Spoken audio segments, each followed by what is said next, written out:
வருங்கால அரசு அதிகார அனைவரையும் மனமாற வருகிற இருக்கேன். இந்த விட என்ன பார்க்க போறோம் அப்படின்னா கலைச்சொற்கள் தாங்க. கலைச்சொற்களை டிஎன்பிஎஸ்சி சிலபஸ் அடிப்படையில 9 சப்டாபிக்கா பிரிச்சு அதுவும் A to Z நம்ம பிரிச்சிருக்கோம். அதுவும் எது out source books, school books கிடையாது. 6th to 12th புக்கு, இந்த சிறப்பு தமிழ்லாம் கிடையாது, நீங்களே படிச்சு முடிச்சிட்டு இருப்பீங்க. ஸோ கலைச்சொற்கள் அவுட் சோர்ஸ் புக்ல டிஎன்பிஎஸ்சி சிலபஸ் அடிப்படையில 9 சப்டாபிக்கா பிரிச்சு அதை ஒரு செட்டா எடுத்து அந்த செட்ல வெறும் A-Bன்னு இருக்காது, ஒட்டுமொத்தமா A to Z சொல்லிட்டு மிக்ஸப்பா படிக்க போறோம். ஓகேவா? செட் 1ல சயின்ஸ் அண்ட் மெடிக்கல் வச்சு தான் பார்க்க போறோம். ஓகேவா? சயின்ஸ் அண்ட் மெடிக்கல் வச்சு தான் செட் 1 சொல்லி பார்க்க போறோம். இதுல A to Z இருக்கும். ஓகேவா? டக்குன்னு சொல்லிட்டே வரேன். ஸோ 10-12 நிமிஷம் அடிச்சு நோக்கி போயிட்டே இருக்கலாம். இதே மாதிரி 40 நாள்ல 40 செட் அடிச்சு நோக்கி போயிட்டே இருக்கலாம். இப்ப அப்படியே ஏ சீரிஸ் பார்த்துலாம் கவனிங்க. ஸோ ஃபர்ஸ்ட் என்ன கொடுத்துருக்காங்க பாருங்க, ஏ பயோஜெனிசிஸ். அதாவது பயோஜெனிசிஸ்னு இருக்கா, பயோன்னு வந்தாலே உயிரின்று வந்துடும். ஓகே, பயன் வந்தாலே உயிரின் வந்துடும் போது. ஸோ ஏ பயோஜெனிஸ் அப்படின்னானது உயிரிலி பிறப்பு, உயிரிலி பிறப்புன்னு சொல்லியிருக்காங்க. ஸோ முடிஞ்சு போச்சு. அடுத்து பாத்தீங்கன்னா அப்ளேஷன். அப்ளேஷன் என்ன சொல்றாங்க, அகற்றுதல். அப்ளேஷன் என்னது, அகற்றுதல். அப்ப ரிமூவ்னாலும் அப்ளேஷனாலும் ரெண்டு ஒன்று தான். ரிமூவ்னாலும் என்ன அர்த்தம், அதை ஒதுக்கி விட்டுரு வேணாம் சொல்லுமா. ஸோ ரிமூவ்னாலும் அப்ளேஷனாலும் ரெண்டு தான், அகற்றுதல் சொல்லி முடிச்சுட்டாங்க. அடுத்தது அப்நார்மல். அப்நார்மல்னா நம்ம பேசிக்காவே என்ன தெரியும், இயல்புக்கு மாறான. நார்மலா நடக்குது, அப்நார்மல்னா இயல்புக்கு மாறான. ஸோ இது ஈஸி, முடிஞ்சு போச்சு. ஸோ அடுத்து பாத்தீங்கன்னா அப்டெக்ஷன் கொடுத்துருக்காங்க. அப்டெக்ஷன்னா கடத்துதல். அப்டெக்ஷன் ஆனது கடத்துதல்னு சொல்றாங்க. அப்டெக்ஷன் ஆனது கடத்துதல் அப்படின்னு சொல்லி சொல்றாங்க. அப்டெக்ஷன்னா கடத்துதல், டிரான்ஸ்ஃபார்ம் பண்ணுன்னு அர்த்தம். ஓகே, அப்டெக்ஷன்னா கடத்துதல். அப்சார்ப்ஷன், அப்சார்ப்ஷன்னா உறிஞ்சுதல்னு அர்த்தம். இது அவங்க ஆல்ரெடி தெரிஞ்சாங்க, ரொம்ப ஈஸி. அப்சார்ப்ஷன்னா உறிஞ்சுதல். ஆசிடா நமக்கு என்ன தெரியும், அமிலம்னு தெரியும். ஆசிடானது அமிலம், இதுவும் ரொம்ப ஈஸியா முடிச்சா. இங்க பாருங்க, அசிடிட்டினாலும் அமிலத்தன்மை. அப்ப ஆசிட்னா அமிலம், அசிடிட்டினா அமிலத்தன்மைன்னு சொல்றாங்க. முடிஞ்சு போச்சா. சோ நெக்ஸ்ட் பாருங்க, ஆசிட்னா என்ன, அசிடிட்டினா சொல்லி பார்த்தோம். ஆசிட்னா அமிலம், அசிடிட்டினா அமிலத்தன்மை சொல்லி பார்த்தோமா. சோ நெக்ஸ்ட் பாருங்க, நெக்ஸ்ட் பாத்தீங்கன்னா ஆக்டிவேஷன் கொடுத்துருக்காங்க. சோ ஆக்டிவேஷன் என்ன பார்த்தோம், செயல்படுத்துதல். உங்கள் ரீசார்ஜ் இடம் ஆக்டிவேஷன் செய்யப்பட்டது. ஆக்டிவேஷன் அர்த்தம் செயல்படுத்திட்டாங்கன்னு அர்த்தம். முடிஞ்சு போச்சா. சோ இது முடிச்சு. நெக்ஸ்ட் பாருங்க, அடாப்டேஷன். அடாப்டேஷன்னா தழுவல்னு சொல்றாங்க. அடாப்டேஷன் என்னது, தழுவல் அப்படின்னு சொல்லி சொல்றாங்க. அடுத்து பாத்தீங்கன்னா அடிஷன். அடிஷன், அடிஷனான அர்த்தம் சேர்க்கறதுன்னு அர்த்தம். இப்ப ஒரு அடிஷனல் ஷீட் எடுத்துவாங்க, அது மாதிரி அடிஷன் ADHSI ஒன்னாலும் ஒட்டுதல்னு சொல்றாங்க. அடிஷன்னா ஒட்டுதல், சேர்க்கறதுன்னு சொல்றாங்க. சோ இது ஈஸி. அடுத்தது ஏரியோபிக். ஏரியோபிக்னா ஆக்சிஜன் சார்ந்தவை. ஏரியோபிக்னா ஆக்சிஜன் சார்ந்த. ஆக்சிஜன் H2O நம்ம தண்ணி சொல்றோம்ல. சோ H2O, இந்த ஆக்சிஜனை பத்தி பேசுறாங்க. அப்ப ஏரியோபிக்னா ஆக்சிஜன் சார்ந்தவை. இதுக்கு முன்னாடி ஒரு AN அப்படின்னு போட்டாங்க அப்படின்னா ஆக்சிஜன் இல்லாதவை. ரொம்ப சிம்பிளா. அப்ப ஏரியோபிக்னா ஆக்சிஜன் சார்ந்தவை, ஆனியோரோபிக் அப்படின்னா வந்து ஆக்சிஜன் இல்லாதவை. புரிஞ்சு போச்சா, ரொம்ப ஈஸி. அடுத்து அலர்ஜி. அலர்ஜி என்ன சொல்றாங்க, ஒவ்வாமை. இது உங்களுக்கே தெரியும், அலர்ஜினா ஒவ்வாமை. அனடாமி அப்படின்னா நமக்கு உடல் அமைப்பியல். அனடாமினா என்னது, அந்த உடல் சார்ந்த விஷயங்களை படிக்கிறது. அனடாமினா உடல் அமைப்பியல்னு சொல்லிட்டு சொல்றாங்க. அடுத்து ஆன்டிபயாட்டிக். இது உங்க எல்லாருக்குமே தெரியும். நம்ம மெடிக்கல் ஷாப் கூட போயிட்டு கேட்க மாட்டோமா, ஒரு ஆன்டிபயாட்டிக் கொடுங்க அப்படின்னா அர்த்தம் நோய் எதிர்ப்பு சக்தி, அதாவது நுண்ணுயிரி எதிர்ப்பு மருந்துன்னு சொல்றாங்க. ஓகேவா, நுண்ணுயிரி எதிர்ப்பு மருந்து அதானது ஆன்டிபயாட்டிக். ஆன்டிபாடி அப்படின்னா எதிர் அணு. சோ நம்ம இதான் கன்ஃபியூஸ் ஆயிடும், இதான் நம்ம கன்ஃபியூஸ் ஆயிடும். ஆன்டிபயாட்டிக் அப்படின்னா நமக்கு எதிர்ப்பு மருந்து, ஆன்டிபாடி அப்படின்னா வந்து எதிர் அணு அப்படின்னு சொல்லி சொல்றாங்க. இதான் நம்ம கன்ஃபியூஸ் ஆகும், இதை நம்ம நோட் பண்ணிப்போம். அடுத்து ஆன்டிஜென். ஆன்டிஜென்னா எதிர்பொருள். ஆன்டிஜென் எல்லாமே நமக்கு ஆன்டின்னு வரும். ஓகேவா, ஆன்டிபயாட்டிக், ஆன்டிபாடி, ஆன்டிஜென். ஆன்டிபயாட்டிக்னா எதிர்ப்பு மருந்து, ஆன்டிபாடி அப்படின்னா எதிரணு, ஆன்டிஜென் அப்படின்னா நமக்கு எதிர்பொருள். எல்லாத்துக்குமே எதிர்னு வந்துடும். ஓகே, சோ பாருங்க ஈஸியா முடிச்சிட்டோமா. அப்ப ஒரு செட்டுல 100 டிஃபரெண்டான வேர்ட்ஸ் பார்க்க போறோம். ஏ மட்டுமே பார்க்க போறது இல்ல, ABCD சொல்லிட்டு அப்படியே மிக்ஸ்அப்பா A to Z வரைக்கும் பார்க்க போறோம். இப்ப சயின்ஸ் வந்து மெடிக்கல் வச்சு பார்த்துட்டு இருக்கோம். சோ பாருங்க எல்லாமே ஈஸியா தானே இருக்கு, ஒரு 10-15 தான் பார்த்திருப்போம். இப்ப ஏ சீரிஸ் மட்டும் டக்குனு ரிவிஷன் பண்ணிடலாமா. கவனிங்க, இப்ப என்ன சொல்றாங்க, பயோஜெனிசிஸ். முன்னாடி ஒரு ஏ போட்டதுனால ஏ பயோஜெனிசிஸ். பயோனாலே உயிரி, சோ உயிரிலி பிறப்பு. அப்ளேஷன் நமக்கு அகற்றுதல்னு அர்த்தம். அப்நார்மல்னா இயல்புக்கு மாறான. அடிக்ஷன் அப்படின்னா நமக்கு கடத்தல் தான் அர்த்தம். அப்சார்ப்ஷன்னா உறிஞ்சுதல் அர்த்தம். ஆசிட்னா அமிலம், அசிடிட்டினா அமிலத்தன்மை. ஆக்டிவேஷன், உங்கள் ரீசார்ஜ் திட்டம் ஆக்டிவேஷன் செய்யப்படுது, சோ செயல்படுதல் அர்த்தம். அடாப்டேஷன்னா தழுவல் அர்த்தம். இது கொஞ்சம் டிஃபரெண்டா இருக்கு. அது அடிஷன்னா ஒட்டுதல் அர்த்தம். ஏரியோபிக்னா ஆக்சிஜன். அதுக்கு முன்னாடி ஒரு என்ன போட்டாங்கன்னா ஆக்சிஜன் இல்லாதுன்னு சொல்லி பார்த்தோம். அலர்ஜினா ஒவ்வாமை. அனடாமினா அந்த உடல் அமைப்பு சார்ந்து படிக்கிறது. ஓகேவா. ஆன்டிபயோட்டிக்னா நுண்ணுயிரி எதிர்ப்பு மருந்து. ஆன்டிபாடி அப்படின்னா எதிரணு. ஆன்டிஜென் அப்படின்னா எதிர்பொருள். சோ முடிஞ்சா. இப்ப அப்படியே பி சீரிஸ் போயிடுவோம். இப்ப பி சீரிஸ் போயிட்டு போறதுக்கு முன்னாடி கலைச்சொற்களை இந்த ஸ்டைலையும் படிக்கலாம். எந்த ஸ்டைல சார், புரியல சார் அப்படின்னா நல்லா கவனிங்க. இப்ப நம்ம கலைச்சொற்களை என்ன பார்த்துட்டு இருக்கோம், சயின்ஸ் வந்து மெடிக்கல் வந்து பார்த்துட்டு இருக்கோம். இது செட் 1. இப்ப செட் 2, செட் 3 அடுத்தது இப்படி எல்லாம் இருக்கும். எப்படின்னா இந்த மாதிரி இமேஜ் வச்சு படிச்சோம் அப்படின்னா நமக்கு ஈஸியா மைண்ட்ல உட்காந்துரும். ஓகேவா. இப்ப நம்ம சயின்ஸ் வந்து மெடிக்கல் வச்சு தான் பார்த்துட்டு இருக்கோம். ஏன் இங்க இமேஜ் நம்ம பார்க்கிறோம், கலைச்சொற்களை இமேஜ் வைக்கணுமா என்ன அப்படின்னு வச்சுன்னா, சிலர்லாம் வந்து இந்த 4000 கலைச்சொற்களுக்கு வந்து ஷார்ட் கட்லாம் போட்டுட்டு இருக்காங்க. அது இது எவ்வளவு பெட்டர் தானுங்க. கலைச்சொற்களுக்குலாம் வந்து ABCDக்கு ஒவ்வொரு வார்த்தைக்கும் ஒரு ஷார்ட் கட்டா இப்படி படிச்சுட்டு இருக்காங்க. அது இது எவ்வளவு பெட்டர் தானே. உதாரணத்துக்கு இது ஒரு இமேஜ் வச்சிருக்கேன், நல்லா கவனிங்க. இப்போ ஒரு இமேஜ் உங்களுக்கு தெரியும், பாத்துதான் இருக்கீங்க, இமேஜ் பாக்குறீங்க, வீடியோ பாஸ் பண்ணிட்டு ஒரு வார்த்தை பாருங்க, எல்லாத்துலயும் காமனா இருக்கும். ஒரு வார்த்தை வந்து எல்லாத்துலயும் காமனா இருக்கும். என்ன வார்த்தை? அப்டமினல் அப்படின்ற ஒரு வார்த்தை வந்து காமனா இருக்கும். பாருங்க, அப்டமினல் அப்படின்ற வார்த்தை எல்லாத்தையும் காமனா இருக்கா? அப்டமினல் அப்படின்ற வார்த்தை எல்லாத்தையுமே காமனா இருக்கு. சரி, அப்டமினல்னா என்ன? இந்த இமேஜ் வச்சு சொல்லுங்க. உங்களதாப்பா கேட்கிறேன். அப்டமினல்னா என்ன? வயிற்று, வயிற்று, வயிற்று, அடி வயிற்று, அடி வயிற்று, அடி வயிற்று. அப்ப அப்டமினல்னா வயிற்று சம்பந்தப்பட்ட விஷயத்தை பத்தி பேசுறாங்க. இது ஒரு கலைச்சொற்கள் தான். ஏன் இமேஜ் வச்சு படிக்க கூடாது? நீங்க ஷார்ட்கட் வச்சு படிக்கிறப்ப நான் ஏன் இமேஜ் வச்சு சொல்லி தரக்கூடாது? சோ ஈஸியா முடிஞ்சிச்சா? அப்ப எக்ஸாம் இல்ல அப்டமினல், அப்டமினல்னா அடிவயிறு இல்ல வயிற்று பத்தி பேசுறான்னு அர்த்தம். சோ அப்ப இவ்வளவு முடிஞ்சிச்சா? சோ சைட்ல என்ன வார்த்தை இருக்கு, அது சேர்த்து படிச்சுன்னா வேலை முடிஞ்சிட போகுது. சோ பாருங்க, பிரஷரு, கிராப், ரெஸ்பிரேஷனு, வெயின், வாலு, ரிப்புன்னு கொடுத்துருக்காங்க. அப்ப அப்டமினல்னா வயிறு, அப்ப அடி வயிற்று, வயிற்று அப்படின்னு வந்து வரப்போகுது. பாருங்க, சோ பிரஷர்னா அழுத்தம், அப்ப வயிற்று அழுத்தம் முடிஞ்சு போச்சா? அடுத்து பாருங்க, வயிற்று பிடிப்பு, கிராப்னா வந்து பிடிப்புன்னு அர்த்தம். கிராப்னா வந்து பிடிப்புன்னு அர்த்தம். இங்க பாருங்கன்னா ரெஸ்பிரேஷன்னா மூச்சு குழாய், அதான் மூச்சு பத்தி பேசுறாங்க. வெயின்னா வந்து சிறை, இந்த ஹார்ட்ல பாத்தீங்கன்னா சிறைன்னு இருக்குல்ல, அது அந்த வெயினை பத்தி பேசுறாங்க. அதெல்லாம் கூட வெயின்ன்ற வார்த்தை வரும். சோ வால்னா சோறு முடிஞ்சு போச்சா? அடுத்து பாருங்க, ரிப்புனா வந்து நமக்கு எலும்பு, ரிப்புனா நமக்கு எலும்புன்னு சொல்லுவாங்க, அதான் சொல்லுவாங்க. சோ விலா எலும்பு, எலும்பு. புரியுதாங்க? ஏன் இமேஜ் வச்சு படிக்க கூடாதுன்னு நான் உங்ககிட்ட ஒரு கேள்வி கேட்கிறேன். 4000 சொற்களுக்கு ஒவ்வொரு வார்த்தைக்கு ஒரு ஷார்ட்கட்டை போட்டு படிக்கிறதுக்கு இது எவ்வளவு வேலை ஈஸியா முடியுது? முடியுதா இல்லையாங்க? அப்ப எக்ஸாம் பண்ண போறோம். அப்டமினல் வந்தா வயிறு, அடி வயிறு, ரிப்பு, பிரஷரு, கிராப், இங்க என்ன இருந்தது? ரிப்பு அதான் வாலு, வெயின். வால்னா வந்து சோறு, வெயின்னா வந்து சிறை. முடிஞ்சு போச்சா? சோ அப்ப இந்த மாதிரி நம்ம படிக்கலாம். சோ இந்த மாதிரி நம்ம வந்து ஸ்டைலா படிக்கலாம். பாத்தீங்கன்னா ஒரு டயக்ராம் போட்டு டக் டக்குன்னு வந்து படிச்சு போயிட்டே இருக்கலாமா? சோ இதை பாருங்க, இது இன்னொரு டைப் ஆஃப் இமேஜ் தான். இதுலயும் பாருங்க, அப்டமினல், அப்டமினல், அப்டமினல், எல்லாத்தையும் அடி வயிறு, வயிறு வந்து கொடுத்துருக்காங்க. சோ கிராப், பிரஷரு, ரெஸ்பிரேஷன், வாலு, ரிப்பு, வெயின். வெயின்னா சிறை, ரிப்புனா விலா எலும்பு, வால்னா சுவரு, ரெஸ்பிரேஷன்னா அதான் மூச்சு, பிரஷர்னா அழுத்தம், கிராப்னா வந்து பிடிப்பு. புரிய போச்சா? சோ கலைச்சொற்களுக்கு இந்த மாதிரி படிக்கிறதா best method. Okay, out source book எடுத்து அதுல ஏபி படிச்சிருந்தா என்ன எக்ஸாம் முடிக்கிறது? கலைச்சொல் மொத்தமே 10 கொஸ்டின் தான் கேட்க போறாங்க. கரெக்டா? தமிழ்ல கலைச்சொல் எத்தனை கொஸ்டின் வரப்போகுது? 10 கொஸ்டின் வரப்போகுது. சும்மா படிச்சு போங்க இமேஜ் வச்சு. உட்காந்து ஷார்ட் கட் போட்டுட்டு இருந்தா மத்த ஜிஎஸ்ல எப்ப படிக்கிறது, மத்த தமிழ் கண்டென்ட்ல எப்ப படிக்கிறது? 10 கொஸ்டினுக்கு உயிரை விட்டுட்டு இருப்பீங்களா? சோ என்ன பொறுத்த வரைக்கும் லிமிட்டடா ஸ்ட்ரக்சர்டா டீம் சிலபஸ் அடிப்படையில எடுத்து டக்குன்னு படிச்சு போயிட்டா முடிச்சு போயிட்டே இருக்கலாம். ஓகேவா? சோ இப்ப அப்படியே பி சீரிஸ் போவாங்க. பேசிட்டு தான் இருப்போம். அடுத்து பி சீரிஸ் போகுமா? ஏ சீரிஸ் முடிச்சாச்சு. அடுத்து இமேஜ் வச்சு எப்படி படிக்கணும் நான் சொல்லிட்டேன். அந்த மாதிரி ஸ்டைல படிக்கலாம். ஓகேவா? அந்த மாதிரி நம்ம கிளாஸஸ் வந்து போடுவோம். சோ பி சீரிஸ் பாருங்க. பி சீரிஸ் என்ன கொடுத்துருக்காங்க? Bacteria, biology, biochemistry, biodegradable, blood pressure, phone, brain, பிரான்சஸ். இதுல இருக்கிறதுல எது கஷ்டமா இருந்து பாருங்க. இதுல இருக்கிறதுல எது கஷ்டமா இருந்து அப்படின்னா எல்லாமே ஈஸியா. பிரான்சஸ் கொஞ்சம் இதுவா இருக்கு. பிளட் பிரஷர், போன், பிரெயின், அப்புறம் பயோடிகிரேடபிள், பயோகெமிஸ்ட்ரி, இதெல்லாமே ஈஸி தான். சோ ஃபர்ஸ்ட் பாத்தீங்கன்னா கஷ்டமா வந்து பாத்துருவோம். சோ அது பிரான்சஸ் என்ன சொல்றாங்க? சுவாச குழாய்னு சொல்றாங்க. பிரான்சஸ் என்னமா? சுவாச குழாய்னு சொல்றாங்க. பிரெயின்னா மூளை ஈஸி, ப்ரோன்னா எலும்பு ஈஸி, பிளட் பிரஷர்னா ரத்த அழுத்தம் ஈஸி, பிளட்னா ரத்தம் ஈஸி. இது ரெண்டு பார்ப்போம். சோ பயோன்னு வந்தாலே உயிரின்றது வந்துடும். பயோன்னு வந்தாலே உயிரின்றது வந்துடும் போது. சோ பயாலஜினா உயிரியல், பயோகெமிஸ்ட்ரினா உயிரி வேதியியல், கெமிஸ்ட்ரினா வேதியியல் அர்த்தம், பயோடிகிரேடபிள் இந்த வார்த்தைக்கு எது நிறைய சான்சஸ் இருக்கு. சோ உயிரால் சிதையுறும்.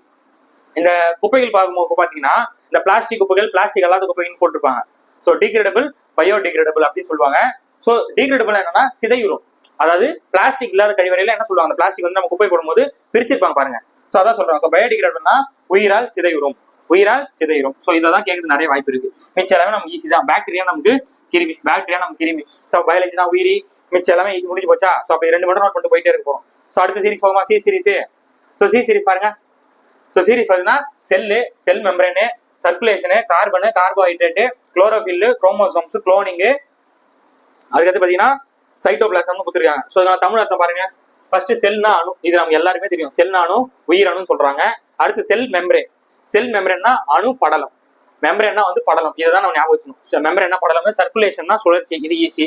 கார்பன்னா கார்பன் தான், கார்போஹைட்ரேட்னாலும் கார்போஹைட்ரேட் தான், குளோரோஃபில் அப்படின்னா குளோரோஃபில் தான், எல்லாமே அப்படியே அதே வந்துருது. ஸோ குரோமோசோம்னா குரோமோசோம்ஸ் தான். குளோனிங் அப்படின்னா நமக்கு இதுதான் கொஞ்சம் டிஃப்ரெண்டா இருக்கு. ஸோ குளோனிங் பாருங்க. ஸோ குளோனிங் பார்க்கும்போது நகலாக்கம், குளோனிங்னா அவங்கள மாதிரி இன்னொருத்தவங்க இருப்பாங்க. அப்ப ஜெராக்ஸ் காப்பின்னு. ஸோ நகல், நகல் ஆக்கம் அப்படின்னு சொல்றாங்க. ஸோ நகல் ஆக்கம். அடுத்து பாத்தீங்கன்னா சைட்டோபிளாசம் அப்படின்னா உயிரணு திரவம், உயிரணு திரவம் சொல்றாங்க. இதுல எது நமக்கு கஷ்டமா இருக்கு? எல்லாமே ஈஸி தான். ஸோ சர்க்குலேஷனா சுழற்சி, carbon carbon, carbohydrate, chlorophyll chlorophyll தான், குரோமோசோம் குரோமோசோம் தான். ஸோ குளோனிங்னா நகலாக்கம். இது கொஞ்சம் புதுசா இருக்கு, இது பார்த்து வைப்போம். அதுக்கு பாத்தீங்கன்னா சைட்டோபிளாசம் அப்படின்னா உயிரணு திரவம்னு சொல்றாங்க. ஓகேவா? அதுக்கு மாசுபாடு. இது என்னது? மாசுபாடு இங்கிலீஷ்ல கண்டாமினேஷன் சொல்றாங்க. மாசுபாடுக்கு கண்டாமினேஷன். நம்ம பொல்யூஷன் படிக்குமா? பொல்யூஷன்னா மாசுபாடு. அதே மாதிரி இங்க என்ன சொல்றாங்க? சி சீரிஸ்ல பொல்யூஷன்னா நமக்கு மாசுபடுதுன்னு அர்த்தம். ஏர் பொல்யூஷன், சவுண்ட் பொல்யூஷன் அப்படின்னு பொல்யூஷன்னா நமக்கு மாசுபடுதுன்னு அர்த்தம். அதே தான் இங்கே சொல்றாங்க, மாசுபாடு. ஆனா சி சீரிஸ்ல எனக்கு என்ன பேர் வச்சிருக்காங்க, கண்டாமினேஷன். இதுதான் நமக்கு எக்ஸாம்பிள்ல வரதுக்கு வாய்ப்பு. ஸோ இதை கேட்டா நமக்கு இது ஞாபகம் வருமா பாருங்க, வரவே வராது. நம்ம என்ன நினைப்போம், பொல்யூஷனா தான் நமக்கு மாசுபாடுன்னு வரும், ஏன் இது கொடுத்துருக்காங்க அப்படின்னு சொல்லிட்டு வேற ஆப்ஷன் சூஸ் பண்ணுவோம். அப்ப இதுதான் நம்ம நல்லா நோட் பண்ணுவோம். ஸோ என்ன அர்த்தம், கண்டாமினேஷன் தான் மாசுபாடுன்னு அர்த்தம். சைட்டோபிளாசம்னா உயிரணு திரவம்னு அர்த்தம். ஸோ குளோனினா வந்து நகலாக்குன்னு அர்த்தம். மிச்சம் எல்லாமே செல்னா வந்து அணு அர்த்தம், செல் மெம்பரேனா அணுபடலாம் அர்த்தம். ஸோ மிச்சம் எல்லாமே முடிஞ்சு போச்சா. ஸோ அடுத்து டி சீரிஸ் போமா, இதை வந்து இன்ட்ரெஸ்டா படிக்கணும். ஒரு ஏவே பார்த்துட்டு எப்போ பிடிக்கிறது. இப்போ பாருங்க, ஏ கொஞ்சம், பி கொஞ்சம், சி கொஞ்சம். இப்போ அடுத்து டி போகுமா, அப்படியே வாங்க டி போவோம், டக் டக்குன்னு முடிச்சலாம் பாருங்க. ஸோ டி பாருங்க, டக் டக்குன்னு முடிச்சலாமா. டிஎன்ஏ, டிசீஸ், டயக்னோசிஸ், டிஃப்யூஷனு, டிஸ்இன்ஃபெக்ஷன் கொடுத்துருக்காங்க. அப்புறம் டிஎன்ஏ கொடுத்துருக்காங்க. அப்புறம் டைஜஷன் உங்க எல்லாருமே தெரியும். என்ன சார் எல்லாமே கொஞ்சம் ஈஸியா இருக்கு அப்படின்னு கேட்டீங்க அப்படின்னா, இது வந்து செட்டு ஒன் வந்து கொஞ்சம் பேசிக் லெவலா நான் எல்லாருக்கும் தெரிஞ்ச காமன் வச்சா இருக்கும். செட்டு 2 போறப்ப கொஞ்சம் அப்டேட் லெவல், செட்டு 3 போறப்ப கொஞ்சம் அப்டேட்னு சொல்லிட்டு ஒரு லெவலா போகும். எடுத்தோடனே அப்படியே கஷ்டமா படிச்சோம் அப்படின்னா படிக்கும் கடுப்பா இருக்கும்ல. ஸோ அந்த தான் ஃபர்ஸ்ட் செட்டுனால கொஞ்சம் ஈஸியான வேர்ட்ஸ் இருக்கும், மிக்ஸ்அப்பா இருக்கும். அடுத்தடுத்து செட்டு போறப்ப, அடுத்தடுத்த லெவல் போறப்ப கொஞ்சம் வார்த்தைகள் வந்து கஷ்டமான வார்த்தைகள் வரும். சரிங்களா. சரி பாருங்க, டைஜஷன் அப்படின்னா நமக்கு செரிமானம், ஈஸி. டிஎன்ஏ அப்படின்னா நமக்கு மரபணு குறியீடு. டிஎன்ஏ டெஸ்ட் எடுப்பா அப்படி சொல்லுவாங்கல்ல, படத்துல நம்ம நிறைய பார்ப்போம். டிஎன்ஏ டெஸ்ட் ஆனது மரபணு குறியீடுன்னு சொல்றாங்க. டிசீஸ்னா நோய் தெரியும், டயக்னோசிஸ்னா நோய் அறிதல். ஓகேவா, டயக்னோசிஸ்னா அர்த்தம் நோய் அறிதல். இது நிறைய கேட்க வாய்ப்பு இருக்கு. டிஃப்யூஷன் அப்படின்னா பரவல். டிஃப்யூஷன் அர்த்தம் பரவல். டிஃப்யூஷனுக்கு இன்னொரு இதுலயும் வேற ஒரு பொருள் இருக்கும், அது என்னன்னு சொல்லுங்க. இப்ப பரவலுக்கு, நோய் பரவலுக்கு டிஃப்யூஷன் சொல்றாங்களா, நானே சொல்லிடுறேன், ஸ்ப்ரெட்னு சொல்லுவோமா. ஸ்ப்ரெட் ஆகுதுப்பா, இந்த நோய் வந்து ஸ்ப்ரெட் ஆகுது, இந்த ஃபீவர் எல்லாருக்கும் ஸ்ப்ரெட் ஆகும் அப்படின்னா இருக்கும். ஸ்ப்ரெட்னா வந்து பரவல்னு சொல்லுவோம். ஆனா இங்க டி சீரிஸ் என்ன சொல்றாங்க, டிஃப்யூஷன். அப்ப டிஃப்யூஷன் கொடுத்துட்டு பரவல்னு கொஸ்டின் டிஎன்பிஎஸ்சில வச்சா நம்ம வந்து விரது நிறைய வாய்ப்பு இருக்கு. ஸோ இதான் நம்ம முக்கியமா நோட் பண்ண போறோம். ஸோ அப்ப டிஃப்யூஷன் அப்படின்னா நமக்கு பரவல், சயின்ஸ் வார்த்தையில பரவல்னு அர்த்தம். இதுதான் நிறைய கேட்குது வாய்ப்பு இருக்கு. ஏன்னா நம்ம பிரெயின் வந்து என்ன தெரியும், ஸ்ப்ரெட் அப்படின்னா பரவுதல் தெரியும், ஆனா டிஃப்யூஷன்னா இது தெரியாது. அப்ப டிஎன்பிஎஸ்சி என்ன பண்ணுவாங்க, இதை தான் எடுத்து நிறைய சான்ஸ் இருக்கு. ஓகேவா. ஸோ அடுத்து பாருங்க, டிஸ்இன்ஃபெக்ஷன், கிருமி நாசனம் அப்படின்னு சொல்றாங்க. டிஸ்இன்ஃபெக்ஷன்னா கிருமி நாசனம் சொல்றாங்க. ஸோ ஏபிசிடி முடிஞ்சா அடுத்து இ சீரிஸ் பாருங்க, ecology, ecosystem, enzyme, energy, epidemic, evolution, excretion கொடுத்துருக்காங்க. ஸோ எது கஷ்டமானது பாருங்க. எக்காலஜினா நமக்கு என்ன தெரியும், சுழலியல். ஈகோசிஸ்டம்னா நமக்கு சுழல் அமைப்பு. ஸோ சுழல், ஈகோசிஸ்டம்னாலே அந்த சுற்றுச்சூழல்னு சொல்லுவல, அதாவது சுழல் அமைப்புன்னு சொல்றாங்க. ஸோ எக்காலஜினா நமக்கு சுழலியல், ஈகோசிஸ்டம்னா நமக்கு சுழல் அமைப்பு, என்சைம் அப்படின்னா நமக்கு என்சைம்னா நமக்கு என்சைம் சொல்றாங்க. எனர்ஜினா நமக்கு ஆற்றல்னு தெரியும். எபிடெமிக் அப்படின்னா நமக்கு தொற்று நோய் பரவல். அப்ப இங்க பரவல் என்ன அர்த்தம், டிஃப்யூஷன். டி சீரிஸ்ல டிஃப்யூஷன், எஸ் சீரிஸ்ல ஸ்ப்ரெட். ஓகேவா. அப்ப எபிடெமிக் அப்படின்னா நமக்கு நோய் தொற்று பரவல். அடுத்து எவல்யூஷன் நமக்கு என்ன தெரியும், பரிணாமம். எவல்யூஷன்னா பரிணாமம். அப்புறம் எக்ஸ்கிரீஷன் அப்படின்னா நமக்கு கழிவுகளை வெளியேற்றுதல், எக்ஸ்கிரீஷன். இப்ப இன்ஸ்பிரேஷன், எக்ஸ்பிரேஷன், மூச்சை உள்ள வாங்கி வெளியில வரும்னு சொல்றோமா. அப்ப இன்ஸ்பிரேஷனா காத்த உள்ள எடுக்கும், எக்ஸ்பிரேஷனா வெளியில வருதுன்னு அர்த்தமா. அப்ப இங்க எக்ஸ்கிரீஷன், எக்ஸ்னாலே வெளியில அர்த்தம். அப்ப கழிவுகளை வெளியேற்றுதல். முடிஞ்சு போச்சா. அப்ப ஈ சீரிஸ் முடிஞ்சு. எது கஷ்டமா இருக்கு, எதுவுமே கஷ்டமா இல்ல. எபிடெமிக் கேட்கறது நிறைய வாய்ப்பு இருக்கு, தொற்று நோய் பரவல். எவல்யூஷனா பரிமாணம் இதுவும் அடிச்சிடும். எக்ஸ்கிரீஷன் கேட்கறது நிறைய வாய்ப்பு இருக்கு. எக்ஸ்கிரீஷன் பாத்தீங்கன்னா கழிவுகளை வெளியேற்றுது. ஸோ ஈ முடிச்சா அடுத்து எஃப் பாருங்க. எஃப்ல என்ன கேட்டிருக்காங்க, ஃபெர்டிலைசேஷன், ஃபைபர், ஃப்ளூயிடு. ஃபெர்டிலைசேஷன் என்ன சொல்றாங்க பாருங்க, கருத்தடைவுன்னு சொல்றாங்க. ஃபைபரா நமக்கு நாறு, இது நம்ம ஈஸியா தெரிஞ்சுதான். ஃப்ளூயிடா நமக்கு திரவம்னு தெரியும். ஃபங்கஸ்னா நமக்கு பூஞ்சை, இது எல்லாமே நமக்கு தெரிஞ்சதுதான். ஓகேவா. ஃபங்கஸ்னா கொஞ்சம், ஃபெர்டிலைசேஷன்னா கருத்தடைவு, இதை மட்டும் பார்த்து வச்சுக்கோங்க. ஸோ அடுத்த சீரிஸ் போகுமா. அடுத்து ஜி சீரிஸ் பாத்தீங்க அப்படின்னா கேஸ், ஜீனு, ஜெனடிக்ஸ், ஜெர்மு, கிளாண்டு, குளுக்கோஸ்ன்னு இருக்கு. ஸோ கேஸ்னா வாயு, இது நமக்கு தெரிஞ்ச விஷயம். ஜீனா நமக்கு மரபணு, குளோனிங் ஜீன். பொதுவா சி சீரிஸ்ல குளோன் வந்துதா, அந்த மாதிரி இங்க ஜீனா நமக்கு மரபணு. டிஎன்ஏ என்ன அர்த்தம், மேல டி சீரிஸ் பார்த்தோம்னா டிஎன்ஏ என்ன அர்த்தம், டக்குன்னு சொல்லுங்க. வீடியோ பாஸ் பண்ணா டக்குன்னு சொல்லணும், அப்பதான் கவனிக்கணும் அர்த்தம். ஓகேவா. அப்ப ஜீனா நமக்கு மரபணு, குளோனிங் ஞாபகம் வச்சுக்கணும், அது கூட சம்பந்தப்பட்டது. அடுத்து டிஎன்ஏ, அது ஞாபகம் வச்சுக்கலாம். அடுத்து ஜெனடிக்ஸ்னாலும் மரபியல். ஓகேவா. ஏன்னா ஜெனடிக்ஸ்ல தான் டிஎன்ஏ வரும், சயின்ஸ்ல பார்ப்போம். ஸோ ஜெனடிக்ஸ்னா மரபியல். ஜேம் அப்படின்னா கிருமி, கிளாண்ட் அப்படின்னா நமக்கு சுரபி. கிளாண்ட் சுரபின் அர்த்தம். அடுத்து குளுக்கோஸ்னா நமக்கு குளுக்கோஸ் தான் சொல்றாங்க. ஸோ முடிஞ்சிச்சா. அடுத்த சீரிஸ். அடுத்து ஹெச் பாருங்க, ஹார்ட், ஹீமோகுளோபின், ஹார்மோனு, ஹைஜீன் சொல்லியிருக்காங்க. ஓகேவா. ஹைஜீனிக்கா இருக்குன்னு சொல்லுவாங்களா அது. ஸோ ஹார்ட்னா நமக்கு இதே தெரியும். ஹீமோகுளோபின்னா நமக்கு ஹீமோகுளோபின் தான். ஹார்மோன் அப்படின்னா ஹார்மோன் தான். ஹைஜீன்னா நமக்கு தூய்மையா இருக்கும். ஹைஜீனிக்கா இருக்கான் பாவன் அப்படிலாம் சொல்லுவாங்கல்ல, ஹைஜீனிக் தான் ரொம்ப வந்து தூய்மையா இருக்கான்னு அர்த்தம். ஸோ எதுவுமே நமக்கு கஷ்டமே கிடையாது. ஹீமோகுளோபின்னா ஹீமோகுளோபின், ஹார்மோன் தான். அடுத்து பாருங்க I series, immunity, infection, inflammation, insulin. So இம்யூனிட்டின்னு அர்த்தம் நோய் எதிர்ப்பு சக்தி. இன்ஃபெக்ஷன் அப்படின்னா நமக்கு தொற்று, இன்ஃப்ளமேஷன் அப்படின்னா அழற்சி. இதான் நம்ம கேட்கறது நிறைய வாய்ப்பு இருக்கு. ஓகேவா, இது பாருங்க. இன்ஃப்ளமேஷன் அப்படின்னா நமக்கு என்னது, அழற்சின்னு சொல்றாங்க. இன்ஃபெக்ஷன்னா தொற்று, இது நமக்கு தெரியும். இம்யூனிட்டினா நமக்கு நோய் எதிர்ப்பு சக்தி, இது நமக்கு தெரியும். இன்சுலின் அப்படின்னா நமக்கு இன்சுலின் தான் சொல்றாங்க. மோஸ்ட்லி இங்கிலீஷ்ல இருக்கிறதுக்கு அப்படியே இங்கிலீஷ்லேயே வந்துருது. அதுக்கான சரியான தமிழாக்கம் இருக்கு இல்ல பாருங்க. நம்ம என்னதான் இப்ப நம்ம கலைச்சொல் படிச்சாலும் சரியான இங்கிலீஷ் வார்த்தைக்கான சரியான தமிழாக்க பாக்குறோம் பாருங்க. இன்சுலினுக்கு அது அப்படியே இன்சுலின் தமிழ் எழுதியிருக்காங்க, அதுக்கான சரியான அர்த்தம் கொடுத்துருக்காங்களா இவங்களே கொடுக்கல. பாத்தீங்களா, சில நிறைய வருது, நிறைய வார்த்தைகள் வந்து பாத்தீங்கன்னா இன்சுலினுக்கு இன்சுலினே இருக்கு, குளோரோஃபில்க்கு குளோரோஃபில்னா கொடுத்துருக்காங்க, கார்போஹைட்ரேட்னே இருக்கு. ஏன்னா சயின்டிபிக் அது பேர்லாம் அதாங்க இருக்கு, அதுக்கு அது பேர் வைக்க முடியாது. கார்பன்னா கார்பன் தான் சொல்ல முடியும். கரெக்டா இல்லையா? உடனே நம்ம யோசிப்போம், அதெல்லாம் கிடையாது. ஏன்னா ஒரு சில பேர்லாம் அதுக்கான பேர் அப்படியே தான் இருக்கும். சில வந்து சயின்டிபிக் நேம்ல வந்து சயின்டிஸ்டே கண்டுபிடிச்சிருப்பாங்க. ஸோ அந்த பேரை வந்து கட் பண்ணி வச்சிருப்பாங்க. சரியா? ஸோ அதனால அந்த பேரே அப்படியே வந்துடும். நம்ம வந்து என்ன இது இப்படி இருக்குன்னு சொல்லிட்டு நம்ம யோசிக்க வேணாம். ஓகே, ஸோ கண்டிப்பா வேணா இன்சுலினுக்கு இன்சுலின் இருக்கும். ஒரு சில வார்த்தைகள் வந்து அப்படியே தான் வரும். ஏன் காரணம் அப்படின்னா சயின்டிஸ்டோட நேம் வந்து அது வந்து வந்துடும். ஓகே, கார்பன்னா இந்த உலகம் ஃபுல்லாவே கார்பன் தான் சொல்லுவாங்க. அது வந்து இங்கிலீஷ்ல சொன்னாலும் அதே தான், தமிழ்ல சொன்னாலும் அதே தான். சரிங்களா? அது நம்ம கன்ஃபியூஸ் ஆகக்கூடாது. கவனி. ஏன்னா என்ன சரி அப்படியே இருக்கு அப்படின்னு சொல்லி கேட்பீங்க, அதனால சொல்றேன். ஸோ ஓகே, அடுத்து பாருங்க ஜே சீரிஸ். ஜேல வந்து ஒன்னே ஒன்று தான். ஜாயிண்ட்னா வந்து மூட்டு, கேல ஒன்னே ஒன்று. கிட்னினா நமக்கு சிறுநீரகம், எல் லங்ஸ், லிவரு, லிம்பு. லங்ஸ்னா நமக்கு நுரையீரல், லிவரா நமக்கு கல்லீரல். ஓகே, அடுத்து லிம்ப்னா நமக்கு லிம் திரவம். லிம்ப்னா நமக்கு லிம் திரவம் கொடுத்துருக்காங்க. அடுத்து எம் சீரிஸ் பாருங்க. பாத்தீங்களா, எம் வந்துட்டோம். டக்குன்னு சொல்லி முடிச்சிடலாம். சொல்லல 7 வரைக்கும் 100 வேர்ட்ஸ் தான் இருக்கும், டக்குன்னு முடிச்சிடலாம். ஸோ அடுத்து பாருங்க மெடிசன் தான் மருந்து. மெட்டாபாலிசம் நமக்கு மாற்று செயல். மாற்று செயல். இது கேட்கறது நிறைய வாய்ப்பு இருக்கு. ஓகேவா, மெட்டாபாலிசம். அடுத்து மைக்ரோஸ்கோப்பு, அப்புறம் மியூட்டேஷன். ஓகேவா, மைக்ரோப்னா நமக்கு மைக்ரோனாலே சின்னது அர்த்தம். அப்ப நுண்ணுயிரி. மைக்ரோப்னாலே நமக்கு நுண்ணுயிரி. மைக்ரோஸ்கோப்னா நுண்ணோக்கி. அடுத்து மியூட்டேஷன் நமக்கு மாற்றம். ஓகேவா, மரபியல்ல நடக்கக்கூடிய மாற்றத்தை மியூட்டேஷன் சொல்லுவாங்க. மரபியல்ல நடக்கக்கூடிய மாற்றத்தை மியூட்டேஷன் சொல்றாங்க, அதான் மாற்றம்னு சொல்றாங்க. ஜஸ்ட் டிஃப்ரெண்டா இருக்கு, நம்ம மாறி இருக்கேன்னு சொல்லல, அந்த மாதிரி கிடையாது. இது வந்து ஒரிஜினல் சயின்டிபிக் பேரே சொல்றாங்க. ஓகேவா, ஸோ மரபியல்ல மாற்றம் நடந்துச்சா அது மியூட்டேஷன் சொல்றாங்க.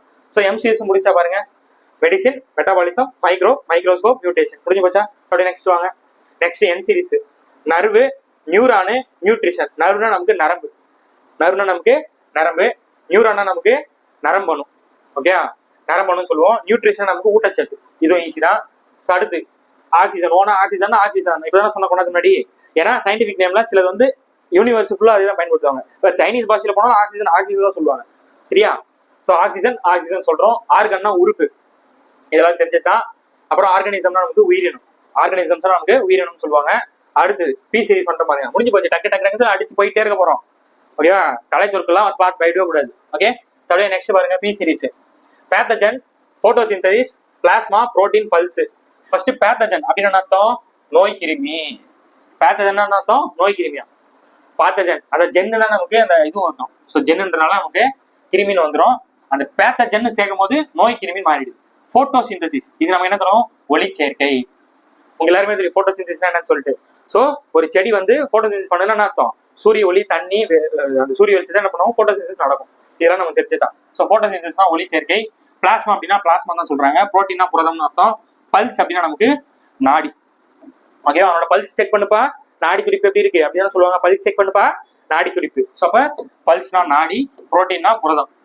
ஸோ எதுவுமே கஷ்டம் இல்லை, எல்லாமே ஈஸி தான். இதை மட்டும் பார்த்து வச்சுக்கணும். நோய் கிருமினா பேத்தஜன். ஓகேவா, பி முடிஞ்ச உடனே கியூல வந்து பாத்தீங்கன்னா குவாரண்டைனா தனிமைப்படுத்துதல். குவாரண்டைன் அர்த்தம் தனிமைப்படுத்துதல். நம்ம தனிமைப்படுத்தி என்ன சொல்லுவோம், அலோன். என்ன தனியா விடுப்பா, அலோன்ற வார்த்தை பயன்படுத்தும். அப்போ அலோன் ஞாபகம் வச்சுன்னா நம்ம என்ன ஞாபகம் பண்ணோம், குவாரண்டைன். கியூன்ற சீரீஸ்ல குவாரண்டைன் தனிமைப்படுத்துதல், செப்பரேட் பண்ணு, அதாவது தனியா பண்ணு அப்படின்னு சொல்லலாம் அந்த மாதிரி. ஸோ குவாரண்டைன்னா நமக்கு தனிமைப்படுத்துதல். முடிஞ்சு போச்சா? அடுத்து ரெஸ்பிரேஷன், ரீப்ரொடக்ஷன், ரெசிஸ்டன்ஸ்.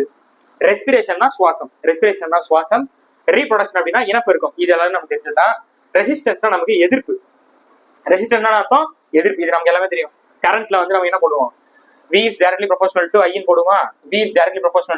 போடுவோம். இந்த ப்ரொபோர்ஷனாலிட்டி தூக்கத்துக்கு நமக்கு V is equal to R by I போடுவோம். இந்த Rன்றத ரெசிஸ்டன்ஸ், ஏன்னா அதெல்லாம் வந்து அந்த கரண்ட் வந்து தடுக்கும். ஓகேவா, ஸோ அப்போ ரெசிஸ்டன்ஸ்னா எதிர்ப்பு. இது நமக்கு தெரிஞ்ச விஷயம் தான். இந்த ஈக்குவேஷன் நம்ம சின்ன வயசுல ஸ்கூல்ல படிச்சிருப்போம். ஸோ அடுத்து சயின்ஸ் கிளாஸ் பார்க்கலாம். ஓகேவா. ஸோ அடுத்து பாருங்க எஸ் சீரிஸ் வந்துட்டோம். சானிடேஷன், ஸ்கெலிட்டன், சொல்யூஷன், அப்புறம் ஸ்டெரிலேஷனு, சிம்டம் அப்படின்னு கொடுத்துருக்காங்க. ஸோ சானிடேஷன் நமக்கு சுகாதாரம். கையை வந்து சானிடைஸ் பண்ணப்போ நம்ம கொரோனா டைம்ல சானிடைசர் யூஸ் பண்ணுங்க, சானிடைசர் யூஸ் பண்ண சொன்னாங்களா. ஸோ சானிடைசேஷன்னா சுகாதாரம். சுகாதாரம் ஹைஜீனா அர்த்தம் தூய்மையா இருக்குது. ஸோ அதுவும் ஒரு ரிலேஷன் இருக்கு பாருங்க. ஸோ சானிடைசர் நமக்கு சுகாதாரம். ஸ்கெலிட்டனா நமக்கு எலும்புக்கூடு, ஸ்கெலிட்டனா எலும்புக்கூடுன்னு சொல்லுவாங்க. எல்லாம் தெரியும். ஸோ சொல்யூஷனா நமக்கு கரெக்ஷன்ல தெரியும், இது எல்லாமே தெரிஞ்சதுதான். அது ஸ்டெரிலைசேஷன். ஸ்டெரிலைசேஷன் நமக்கு கிருமி நீக்கம். இது கேட்கறது நிறைய வாய்ப்பு இருக்கு, டிஃப்ரெண்டா இருக்கு பாருங்க. ஸ்டெரிலைசேஷன் அப்படின்னா நமக்கு கிருமி நீக்கம். ஸ்டெரிலைசேஷன்னா கிருமி நீக்கி விட்டுரு அப்படின்னு சொல்றாங்க. ஸோ சிம்டம் அப்படின்னா நமக்கு அறிகுறி. இது நமக்கு தெரிஞ்ச ஃபீவர் வரதுக்கான சிம்டம்ஸ் இருக்கா பாருங்க, காஃப் வரதுக்கான சிம்டம்ஸ் இருக்கா பாருங்க. ஸோ சிம்டம்ஸ்னா அந்த அறிகுறின்னு அர்த்தம். சிம்டம்ஸ்னா அந்த நோய் வரதுக்கான அறிகுறி. ஓகே, ஸோ சிம்டம்னா நமக்கு அறிகுறி. அப்போ எஸ் சீரிஸ் பாருங்க முடிச்சு போச்சா. சானிடைசேஷன்னா சுகாதாரம், ஸ்கெலிட்டன்னா எலும்பு, சொல்யூஷன்னா கரைசல், ஸ்டெரிலைசேஷன்னா கிருமி நீக்கம், சிம்டம்ஸ்னா நமக்கு அறிகுறி. ஸோ எஸ் சீரிஸ் வரைக்கும் வந்தாச்சு. இன்னும் எஸ்டி யூவி டபிள்யூ தான் முடிஞ்சு போச்சு. டக்கு அடிச்சுட்டு போயிட்டே இருக்கணும். Tissue, temperature, therapy, toxin. டிஷ்யூனா நமக்கு திசு தான், டிஷ்யூனா நமக்கு திசு தான். டெம்பரேச்சர் நமக்கு வெப்பநிலை. இது கொஞ்சம் கன்ஃபியூஸ் ஆகும். டெம்பரேச்சரை நம்ம மறந்துடுவோம், கொஞ்சம் கன்ஃபியூஸ் பண்ணக்கூடிய வார்த்தை, அதாவது மறக்க மாட்டோம், ஈஸி தான். ஆப்ஷன் செட் பண்றப்ப டிஎன்பிசி ஆப்ஷன் செட் பண்றப்ப கொஞ்சம் குழம்பி விட்டுரும். ஸோ அப்ப டெம்பரேச்சர்னா வெப்பநிலை. தெரப்பி அப்படின்னா நமக்கு சிகிச்சை. ஓகே, இது நமக்கு தெரிஞ்சுதான். டாக்ஸின் அப்படின்னா நமக்கு நச்சு. டாக்ஸின் அப்படின்னா நமக்கு நச்சு, டாக்ஸிக்கா இருக்கா பாரு அப்படின்ற மாதிரி டாக்ஸினா நச்சு. ஓகேவா. ஸோ அடுத்து பாருங்க யூ வந்தாச்சு முடிய போகுது. ஸோ யூனா நமக்கு அல்சர் கொடுத்துருக்கோம். அல்சர்னா புண்ணு, வயிற்றுல புண்ணு வந்துச்சு சொல்லுவாங்கல்ல. ஸோ அல்சர்னா புண்ணு, யூரின்னா சிறுநீர், இது easy. Vaccine, vein, virus, vitamin. வேக்சினா நமக்கு தடுப்பூசி, கோவிட் வேக்சின் போடுங்க அப்படின்னு சொல்றாங்கல்ல. ஸோ வேக்சினா நமக்கு தடுப்பூசி. வெயின் அப்படின்னா சிறை. இப்பதான் கொண்டாந்து முன்னாடி அந்த டயக்ராம் சொல்லும் போது வெயின் என்னன்னு காமிச்சனா. ஸோ வெயின்னா சிறை. வைரஸ் அப்படின்னா வைரஸ் தான். விட்டமின் அப்படின்னா நமக்கு விட்டமின் தான். ஓகேவா, விட்டமின் நமக்கு விட்டமின் தான். இது நடுவில் என்னெல்லாம் பார்த்துருக்கோம், புரோட்டீன், பாக்டீரியா. இந்த வைட்டமின் கூட சேர்ந்தெல்லாம் புரோட்டீன் பத்தி பார்த்துருக்கோம். வைரஸ் அதாவது அதுக்கு என்ன முன்னாடி பார்த்தோம், சி சீரீஸ்ல என்ன பார்த்தோம், கால்சியம் பார்த்தோமா, கால்சியம் தான் பார்க்குறீங்க. ஸோ விட்டமின்னா நமக்கு வைட்டமின் தான் சொல்றாங்க. ஓகேவா, விட்டமின்னா வைட்டமின் தான். புரோட்டீன் என்னது சொல்லுங்க, பி சீரீஸ் பார்த்தோம்னா புரோட்டீன் என்னது சொல்லுங்கப்பா. அவ்வளோதான் கேட்குற, புரோட்டீன் என்ன அப்படியே டக்குன்னு ரிவ்யூ பண்ணிட்டே இருக்கணும். சரியா. ஸோ விட்டமின்னா வைட்டமின், அவ்வளோதான் முடிய போகுது. டபிள்யூனா வாட்டர்னா நீர், உன்னா காயம். அதான் ரொம்ப ஈஸியானலாம் என்ன, செட் ஒன்றுலாம் கொஞ்சம் ஈஸியான வேர்ட்ஸ்லாம் இருக்கு. ஸோ வாட்டர்னா நீர், உன்னா காயம். எக்ஸ்ரேனா எக்ஸ் கதிர்கள் தான். ஈஸ்ட்னா நமக்கு ஈஸ்ட் தான். ஜிங்க் அப்படின்னா நமக்கு துந்தநாகம்னு சொல்றாங்க. ஜிங்க் தான் நமக்கு துந்தநாகம். ஓகேவாங்க. ஸோ அவ்வளோதாங்க கலைச்சொற்கள். கலைச்சொற்கள் பார்த்தலாம் பயப்படக்கூடாது. மொத்தமாக நம்ம எத்தனை கொஸ்டின் கேட்க போறாங்க, 10 கொஸ்டின் கேட்க போறாங்க. அதுக்கு வந்து டைம் வந்து கொஞ்சம் செலவு பண்ணணும். ஸோ மற்ற சப்ஜெக்ட்ஸ், மற்ற கான்செப்ட், மற்ற அவுட் சோர்ஸ் படிக்கிறது தான் நம்ம டைம் அதிகமாக ஸ்பெண்ட் பண்ணணும். ஏன்னா இதில் கேட்கறது 10 கொஸ்டின் தான். இந்த 10 கொஸ்டின் பார்க்காம போகக்கூடாது. அதை பிரிச்சு டிஎன்பிஎஸ்சி சிலபஸ் அடிப்படையில் இப்படி ஏடிஎஸ்ன்னு சொல்லிட்டு ஒவ்வொரு சப் டாபிக்கா நம்ம பார்க்க போறோம். ஸோ இப்போ சொல்லுங்க, கலைச்சொற்கள் பார்த்தா உங்களுக்கு பயமா இருக்கா? ஐயோ கலைச்சொற்கள் சார், பயமா இருக்கு சார், எப்படி சார் நான் முடிக்கிறது அப்படின்னு தலைவலியா இருக்கா? இருக்காது. இந்த மாதிரி படிச்சோம் அப்படின்னா கலைச்சொற்கள் மறக்க பயம் போயிடும். கலைச்சொற்களை இன்ட்ரெஸ்டா படிப்போம், ஈஸியா முடிச்சிடலாம், டைமும் கம்மியாகும். ஓகே. ஸோ அடுத்த ஒரு சூப்பரான வீடியோ சந்திக்கிறேன். நன்றி, வணக்கம்.